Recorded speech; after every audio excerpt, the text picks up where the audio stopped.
Welcome back. So, today we're going to bust 10 myths about Halloween. I'm glad you're here today. Sit back and enjoy this. So, start off with number 10.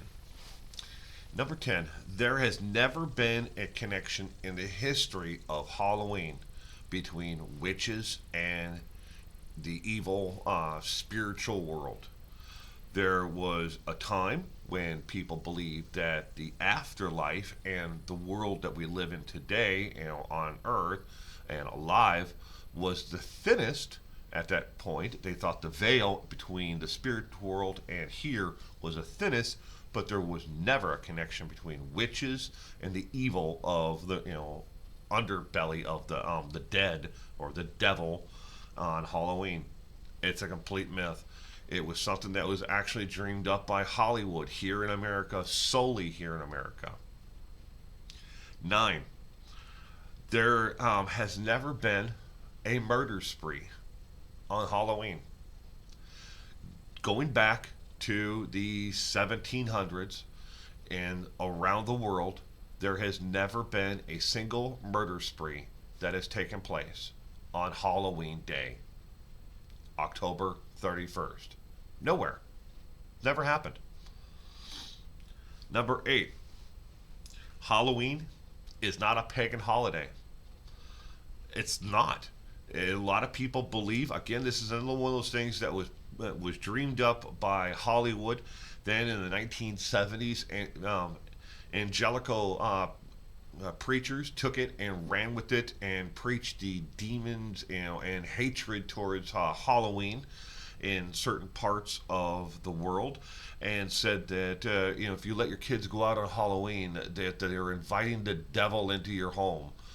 It was all propaganda dreamed up by Hollywood, and then certain preachers around the world took it and ran with it. It's not true. It's not a pagan holiday. It never has been, and it never will be. There are similar similarities between Halloween and certain pagan days of the year, but Halloween has never been a pagan holiday. Number 7, in the history of serial killers, there has never been a serial killer who has claimed a victim on Halloween.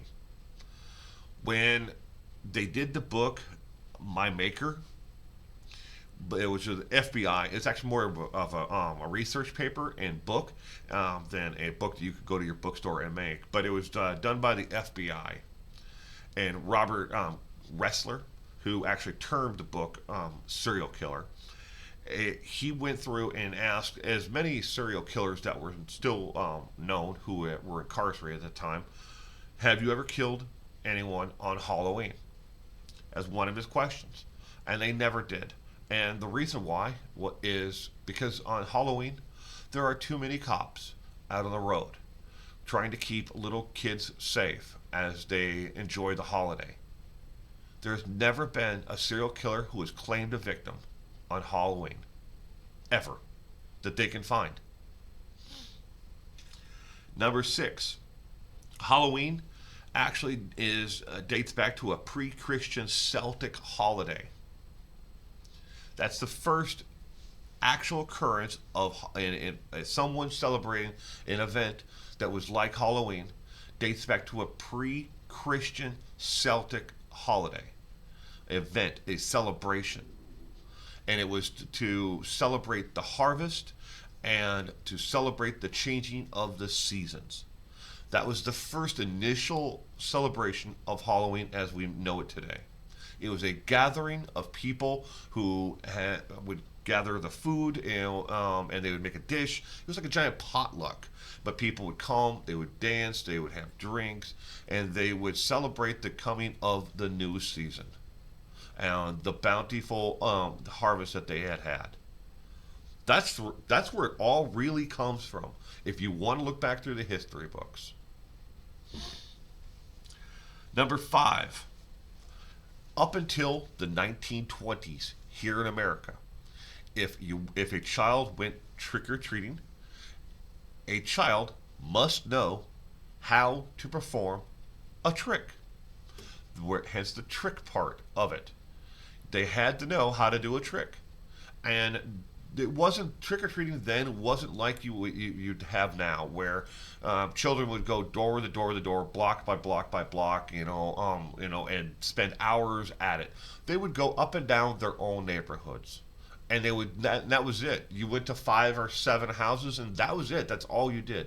And then as commercialism and everything else took over and people started moving out to the suburbs more away from the inner cities, and the 1950s came and big developments of homes, after the war, children would had to travel more. They had to walk more from home to home to home to go trick or treating. But that is where it started to take off, and they had, up until that time, they had to know how to do a trick, hence the trick or treat. And then they came to the door, and if somebody they said trick or treat, and the person at the door said trick, they had to do a trick. And then, as a reward for doing the trick, they got a treat. Number 4, jack-o'-lanterns and decoration of pumpkins are strictly an American tradition. Nowhere else in the world does pumpkins or jack-o'-lanterns, whichever you want to call them, like us. In the rest of the world, up until about the 1960s, there was some that started in the 1930s, but 1960s is when it started to take over more. But the pumpkin was something that people ate. They didn't just decorate it, carve it, and waste it. They ate it. And if you got a pumpkin to grow, you were like, yes, I got that damn thing to grow.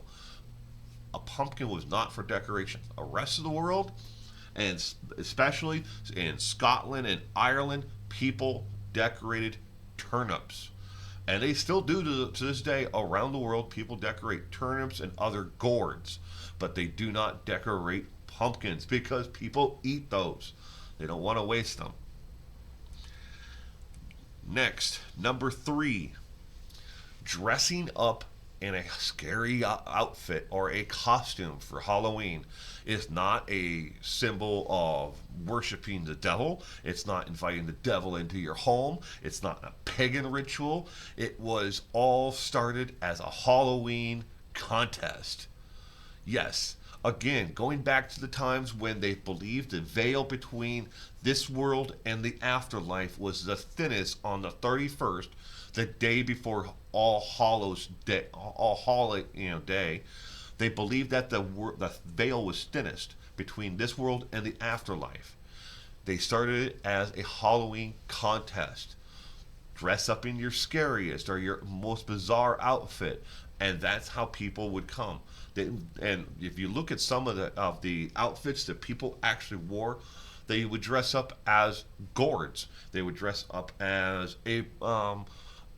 maybe a horned elephant. Weird, bizarre costumes compared to today's costumes that children wear. Number 2, Halloween started off as a way for little snot-nosed kids to go and bother you, and knock on your door and ask for candy. Nope. It wasn't up until 1910s here in America. Halloween was strictly an adult activity. Adults would come to your home, knock on your door, and you gave them treats. And then as the baby boom and everything else started, people started trick-or-treating a lot more, and it became a children's activity and not so much an adult. But it started off as an adult going door to door and knocking on your door. So remember that when when someone knocks on your door on Halloween and you say, that kid's way too old to be knocking on my door. Remember, up until the 1910s here in America, it could have been an 80-year-old man knocking at your door asking for a trick or treat. And then we said, you know what? We made it into what it is today, a holiday for children.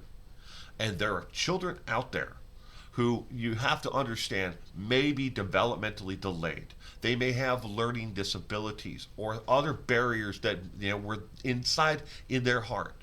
They are younger than they look on the outside. Do not discriminate against those children just because you think that they are too old. It's a holiday for everyone. Everyone. That's the key part there. Everyone deserves to enjoy this holiday.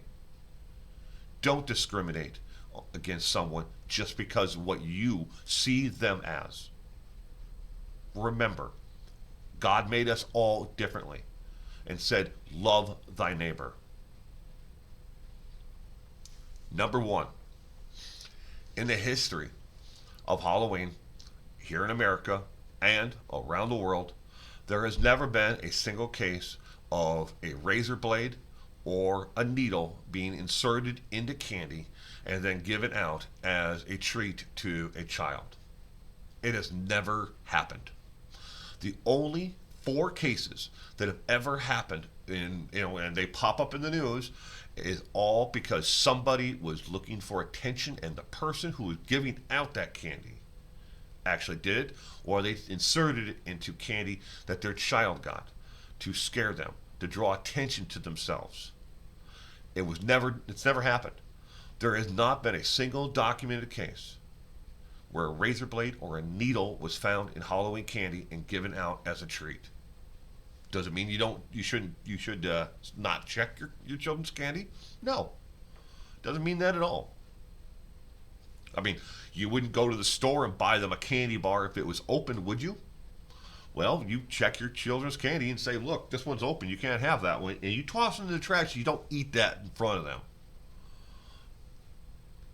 But there's never been a single case in it in the history of Halloween where somebody has done that and then given it out. Likewise, bonus little thing. You hear about these little things where people, they took their kids to the park and they found razor blades taped to the top of the jungle gym bars. They were fake, made up. No one's ever done it. But people believe this stuff. They fear this stuff. And when it comes to Halloween, the entire thing, there's so many myths about this. I mean, I'm only doing 10, but I could have done 40. Easily 40. But I figured 10 is good enough for you. I hope, again, that you enjoy the holiday. And remember, this holiday is for everyone. Big and small. Stay safe out there. And remember, slow the heck down. There are kids out there who are trick-or-treating who don't necessarily look up for the cars.